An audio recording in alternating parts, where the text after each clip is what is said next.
Disclaimer: this is just my current way of coloring digitally and it's not intended to incite that my approach is the best way to do it. You may proceed with the video once you understand it. Konnichiwa Vegeta Frieza Buma Yamcha. Today I'll be talking about how to color the skin. Well, more specifically, how I color it. Is this the best way to do it? Probably not. Does it work? I don't know. But I do refer a lot to the techniques used by my favorite illustrators. So my coloring method is a mixture of these various techniques. Alright, enough with these useless information, let's jump straight into it. What I usually do is to paint the base color first. I know that many of you don't really pay attention to it, but the base color is actually what determines and influences your style to a huge degree.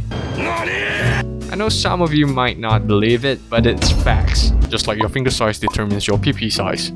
Some illustrators choose brownish skin tones because it suits the realism style that they're going for, while some pick extremely light yellow skin tones to represent their styles. And some illustrators may even use pinkish skin tones to achieve a vibrant combination of color. Well, it depends on which color tones you feel the most comfortable with and what kind of art you want to represent.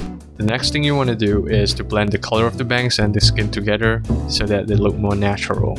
So what I would do is to use an airbrush tool to spray it? Airbrush it? I'm sorry, I don't know what's the correct word for it, but from now on, I will use airbrush. So please take note, kohais. Bruh, can you Google? You can literally find any answer on Google. Like the answer to why Naruto has yellow hair. It's because he is Goku's son.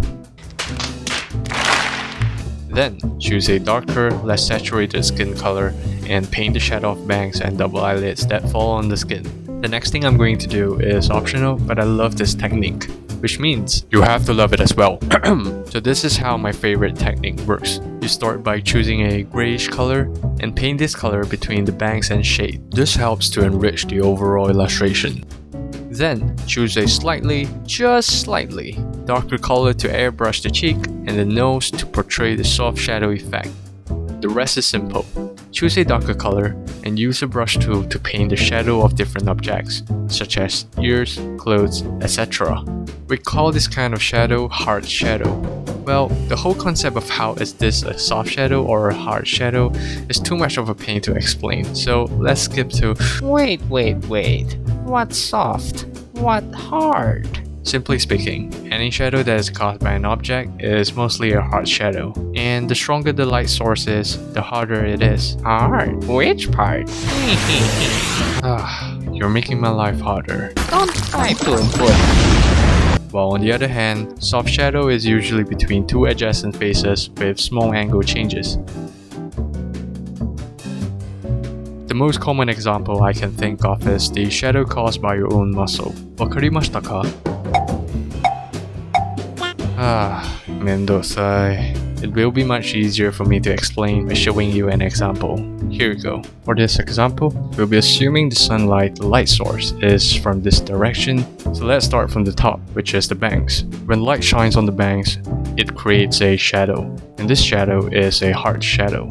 For the cheeks, soft shadow is being applied as I mentioned earlier. Next is the pinky finger. So if you actually notice, if there's a light source above you, usually the underlying side of your pinky finger is darker in color. So this applies here in this drawing as well, and it's actually a hard shadow. As for this piece of clothing, it naturally casts a shadow underneath the piece of clothing when you have a light source just shining on it.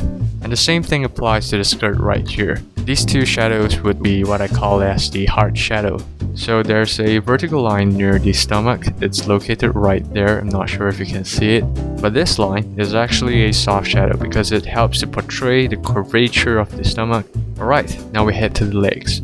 So there's soft shadows being applied on the upper side of the thigh, and so the underlying side of it will be darker in color, so that's where hard shadows are being applied. Hard shadow is also being applied on the knee and the shin area. That's because they are on the opposite side of the light source. For the calves, there's light being cast on it, so naturally it would have soft shadows. Analyze it slowly and try to understand. And that's how I color anime skin. I hope this helps. The next coloring tutorial video will be about the eyes. Please look forward to it.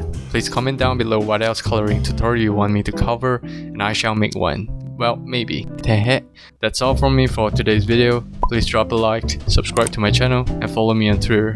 There's only one more free commission left. DM me on Twitter and keep in mind that it's first come, first serve. Alright, that's all from me. Jana Kohais.